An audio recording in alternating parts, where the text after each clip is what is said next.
Assalamualaikum warahmatullahi wabarakatuh. Selamat pagi para netizen di mana saja Anda berada. Salam opini rakyat. Kemarin Jokowi, Gibran resmi dipecat. Setelah itu partai mulai diganggu lewat spanduk. Dan gak lama kemudian berita Hasto tersangka. Saudara HK mengatur dan mengendalikan saudara DTI untuk aktif mengambil dan mengantarkan uang suap untuk diserahkan kepada komisioner KPU melalui Tio. Kemudian saudara HK bersama-sama dengan HM, kemudian Saiful Bahri dan DTI melakukan penyuapan terhadap Wahyu Setiawan. Jumlahnya sama dengan penjelasan pada penanganan kasus sebelumnya. Atas perbuatan saudara HK tersebut, KPK selanjutnya melakukan proses ekspos dan lain-lain dan akhirnya menerbitkan surat perintah penyidikan. Kami menduga memang kasus ini lebih terlihat seperti teror terhadap Sekjen DPP PDI Perjuangan. Dan keseluruhan proses ini sangat kental aroma politisasi hukum dan kriminalisasi.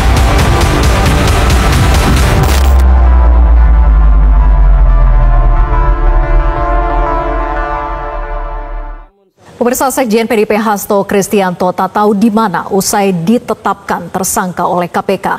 PDI Perjuangan menyatakan penetapan tersangka Sekjen PDIP syarat muatan politis. Sementara KPK berkeyakinan menetapkan Hasto Kristianto sebagai tersangka karena baru memiliki kelengkapan alat bukti. Lalu mengapa setelah hampir 5 tahun KPK baru menetapkan Hasto sebagai tersangka? Ada apa dengan pimpinan KPK sebelumnya? Kita akan membahasnya bersama dengan Johannes L. Tobing, Tim Badan Bantuan Hukum PDIP, dan Yudi Purnomo Harahap, mantan penyidik KPK. Selamat malam Bang Johannes dan juga Mas Yudi. Malam Mbak Vera, Bang Jo. Ya, terima kasih sudah bergabung. Saya ke Bang Johannes dulu. Bang Johannes, berdasarkan pernyataan sikap PDIP tadi malam, itu mengapa PDIP berkeyakinan penetapan tersangka Hasto Kristianto bermuatan politis? Ya terus terang aja memang bermuatan politik kan. Nah, sebagaimana yang sudah kami uraikan di beberapa media, bahwa ini jelas adalah bukan perkara hukum, tetapi ini faktanya adalah politisasi hukum dan ini adalah kriminalisasi hukum. Kenapa demikian? Karena apapun ceritanya sudah ada putusan yang ingkrah terhadap perkara Harun Masiku ini. Nah, jadi dalam putusan perkara itu, satupun tidak ada bukti yang bisa dibuktikan di persidangan bahwa saudara Sekjen ini terbukti melakukan secara bersama-sama, melakukan penyuapan, dan tidak terbukti juga sebagaimana pada surat sprindik yang baru melakukan obstruction of justice, menghalang-halangi penyidikan. Nah, perkara ini sudah ingkrah di pengadilan, bahkan sudah putus di pengadilan sampai pada ingkrah di kasasi di Mahkamah Agung. Nah, kalau sudah putus ingkrah, terus apa yang mau dicari gitu loh? Bukti apa yang ditemukan KPK? Justru saya melihat pernyataan dari Ketua KPK, saya sih sarankan supaya putusan ingkrah dari pengadilan itu supaya dibaca dulu. Ya kan? Tadi keterangannya sungguh menyesatkan kalau menurut saya lihat ya, bahwa saudara Sekjen ini dituduh memerintahkan stafnya untuk mencelupkan handphonenya. Nah, dalam percakapan itu KPK ini kan punya alat yang canggih, Mbak Vera. Mau handphonenya mau ditaruh di mana, nomornya mereka bisa tarik, mereka punya alat yang canggih untuk mendeteksi betul atau tidak. Sampai sekarang handphone staf itu masih ada. Gitu loh. Jadi ini sungguh mengada-ada nih keterangan ini. Maka saran saya, tolong dibaca putusan pengadilan itu. Karena kan bagaimanapun ceritanya Pak Ketua KPK ini kan baru nih. Baru menjabat, bagaimana mungkin menggelar perkara dengan waktu yang 5 hari. Ya, kita paham betul bagaimana di KPK itu menetapkan seorang yang dari saksi menjadi tersangka. Kita itu butuh proses yang cukup. Ya, Bang Johannes, sampai situ dulu. Meyakini bahwa mereka. Jadi tadi yang dibantah adalah bahwa tuduhan dari KPK adanya handphone yang kemudian diperintahkan oleh Hasto Kristianto direndam, menyuruh anak buahnya, itu tidak benar. Itu yang dibantah. Tidak benar, handphonenya sampai ada sekarang kok. Handphone yang sama, itu kan tahun 2020 ya. Nomornya ada. Di mana disuruh untuk mencelupkan handphonenya, gitu loh, kan bisa dibuktikan itu. KPK juga punya alat yang canggih kok. Nah, maka itu yang kita sesalkan. Nah, jadi saya kira biarlah penyidik KPK ini, Bang Johannes, tapi poin yang juga disampaikan KPK adalah ada bukti, ada perintah juga dari Hasto Kristianto untuk meminta Harun Masiku kabur. Ya, setelah menelpon itu, buktinya. Maka kemudian alat buktinya dihilangkan dengan direndam. Iya, buktinya handphonenya sampai sekarang nggak ada kok. Nah, sekarang gini deh Mbak Vera, jangan dong karena KPK tidak bisa menemukan Harun Masiku, dituduh kita yang enggak nih. Kan mereka cukup begitu banyak anggaran yang dikelontorkan oleh dan negara ini buat KPK. Kenapa nggak bisa mencari Harun Masiku? Oke, baik. Jadi jangan karena ketidakmampuannya mencari Harun Masiku, jangan kita menjadi pesakitan ini. Perlu saya sampaikan, ini kita Partai PDI Perjuangan ini diajari oleh Ketua Umum untuk menjunjung proses hukum yang baik dan benar. Dan poinnya nanti handphone itu artinya bisa dibuktikan dalam pengadilan gitu ya. Saya ke Mas Yudi kemudian. Iya, oke. Itu bisa dibuktikan di pengadilan. Baik, gitu iya. Saya ke Mas Yudi. Mas Yudi, bicara soal bukti ini, apakah bukti yang dimiliki KPK saat ini itu memang lebih kuat dibandingkan dengan hampir 5 tahun yang lalu, tahun 2020? Ketua KPK menyatakan bahwa penyidik butuh waktu hampir 5 tahun untuk menetapkan Sekjen PDIP sebagai tersangka, itu karena saat ini baru ada kelengkapan alat buktinya. Masuk akal atau tidak menurut Anda?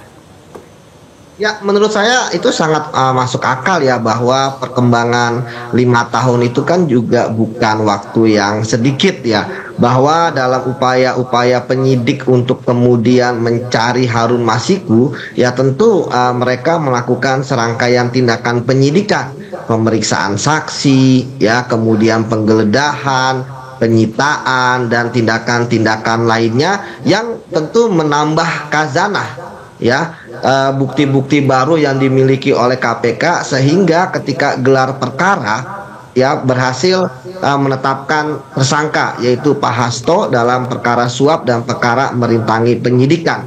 Yang kita tahu misalnya ketika bekas perkara yang sudah ingkrah atas nama tersangka lain yang saat ini pun sudah bebas ya, entah itu bersyarat atau murni, kan itu kan terkait dengan perkaranya masing-masing terdakwa, sehingga mungkin ya ketika itu tidak fokus terhadap apa yang dilakukan oleh Pak Hasto.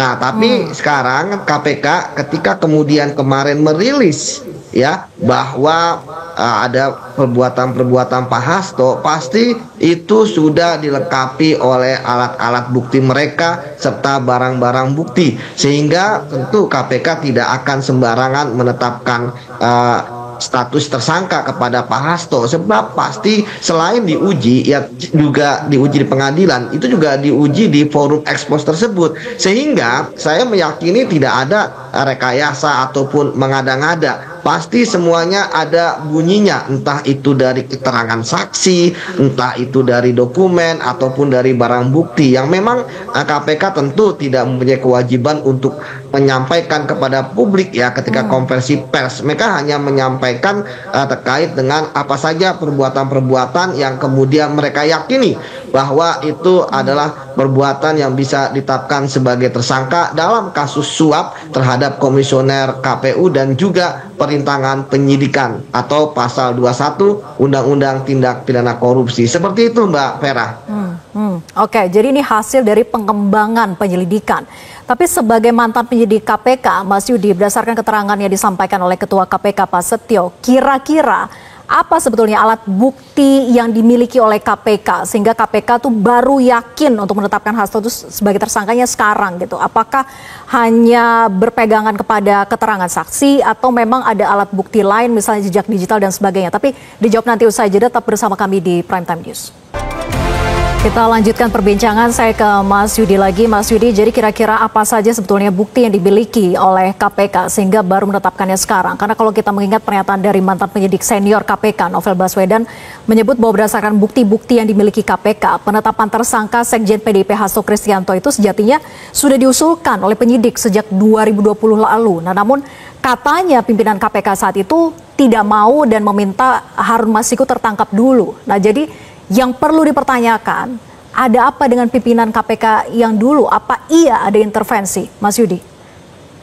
Ya, tentu itu yang harus ditindaklanjuti ya, apalagi kita tahu pasal terkait dengan tindak pidana yang menetapkan Pak Hasto sebagai tersangka ini kan pasal 21 ya. Tentu penyidik mempunyai kewenangan untuk menelusuri hal tersebut ya, walaupun itu ada di internal KPK. Namun saya pikir lebih mudah lah ya penyidik untuk kemudian menelusuri apa yang terjadi pada saat itu, sehingga semua rangkaian menjadi semakin lengkap ya mengenai fakta-fakta yang terjadi sehingga mengapa saat itu belum ditetapkan sebagai tersangka. Namun kemudian ketika sekarang pun penyidik merasa yakin dan pimpinan pun lima-limanya juga yakin, yang semuanya tentu bukan kaleng-kaleng ya pimpinan KPK ini. Kita tahu ada Pak Setio ya, beliau dulu direktur penyidikan. Kemudian ada Pak Fitro, beliau dulu jaksa di KPK lama belasan tahun, dan kemudian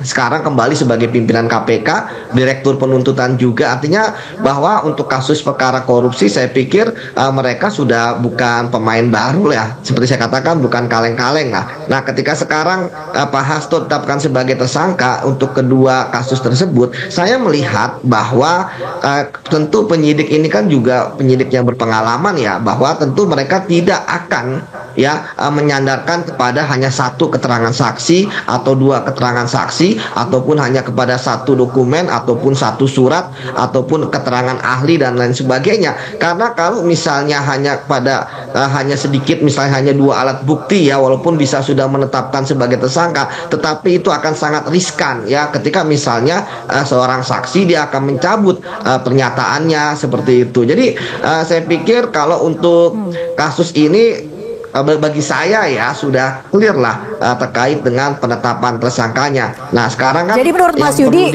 untuk pimpinan KPK yang dulu tidak ada intervensi, ini murni karena belum lengkapnya alat bukti. Karena kalau dari pernyataan dari penyidik senior KPK Novel Baswedan bahwa ya karena pimpinan KPK saat itu tidak mau. Ya, saya setuju dengan pendapat Bang Novel, Mbak Vera ya. Itu sebabnya maka tadi saya katakan ya juga harus ditelusuri oleh penyidik saat ini terhadap situasi dan kondisi saat itu. Ini kan pasal yang dilakukan kan saya lihat kan cerdas ya, penyidik tidak hanya dalam ranah atau lingkaran suap ya, tetapi juga bisa luas dengan adanya perintangan penyidikan. Nah, bisa jadi ini kan berkembang ya, bahwa ketika ada intervensi-intervensi ataupun juga di dalam KPK misalnya ada orang-orang yang ingin menghalangi juga, itu kan bisa diperiksa semua oleh penyidik. Saya pikir penyidik kali ini dan pimpinan saat ini pun artinya sudah mulai melakukan langkah-langkah berani ya. Saya pikir itu yang harus ditelusuri ya, mengapa bisa terjadi seperti itu. Kalaupun sekarang ada penambahan barang bukti ya, kemudian ternyata saat 2020 sudah cukup, saya pikir ini adalah ada korelasinya yang sekali lagi perlu ditelusuri oleh penyidik, mengapa terjadi seperti itu, Mbak Vera. Baik, saya ke Bang Johannes. Bang Johannes, jadi di mana keberadaan Sekjen PDIP Hasto Kristianto saat ini? Ya masih di Indonesia, masih ada di Indonesia gitu. Berada di dalam negeri di Indonesia, jadi akan mengikuti segala proses hukumnya begitu ya? Ya, tentu akan mengikuti proses hukum, akan menghormati proses hukum yang dijalankan. Nah, tapi saya sebelum sampai ke situ tadi, saya coba menyikapi, merespon apa yang disampaikan oleh Bang Yudi tadi, bahwa sebegitu carut marutnya terjadi di dalam tubuh KPK itu. Jadi antara penyidik dan pimpinan itu tidak bisa sinkron, sehingga tidak terjadi bisa menciptakan penyidikan yang profesional, ya kan? Nah, jadi sungguh disayangkan hari ini menjadi keberatan kita. Coba bayangkan saja, Mbak Vera, ya, kita yang menjadi pesakitan hari ini, kita tidak pernah terima suratnya, tetapi surat SPDP itu bisa bocor ke media dan kita menjadi bulan-bulanan tuh di media tuh.